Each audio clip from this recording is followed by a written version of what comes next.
électromagnétique.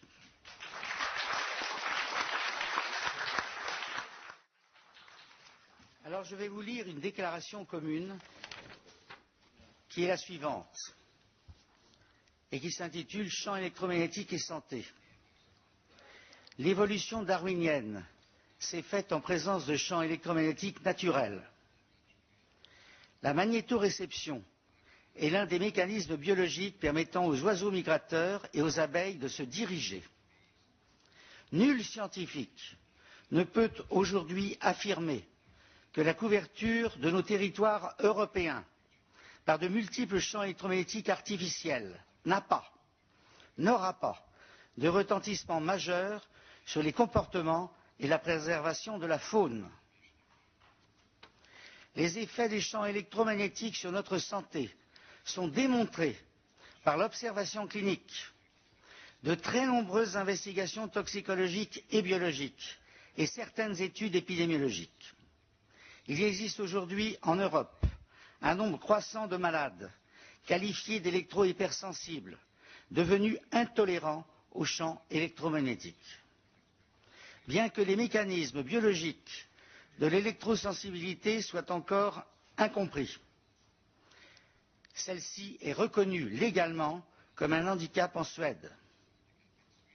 Nous, médecins, agissant en vertu du serment d'Hippocrate, nous, chercheurs, agissant au nom de la vérité scientifique, nous tous médecins ou chercheurs de différents États membres de l'Union européenne, affirmons en toute indépendance de jugement qu'il existe un nombre croissant de malades devenus intolérants aux champs électromagnétiques, que cette intolérance leur crée un préjudice grave au plan de leur santé et de leur vie professionnelle et familiale, qu'on ne peut exclure chez eux l'évolution vers une maladie dégénérative du système nerveux, voire certains cancers, et par conséquent que ce préjudice nécessite d'être reconnu et réparé par les systèmes de protection sociale des différents États membres de la communauté européenne.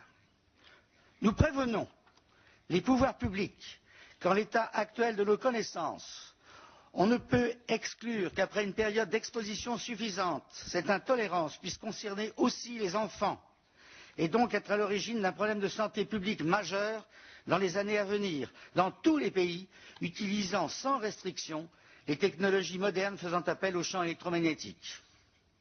Malgré des connaissances scientifiques encore insuffisantes et même l'existence de controverses sur certains points, la communauté scientifique internationale est unanime pour reconnaître la possibilité d'un risque de santé publique présumé grave, requérant d'urgence l'application du principe de précaution. Faire le jeu de certains lobbies et brader l'existence même des problèmes de santé et d'environnement au nom d'intérêts économiques et financiers à court terme ne pourrait être que nuisible à l'ensemble de nos concitoyens. Je vous remercie. Nous vous remercions.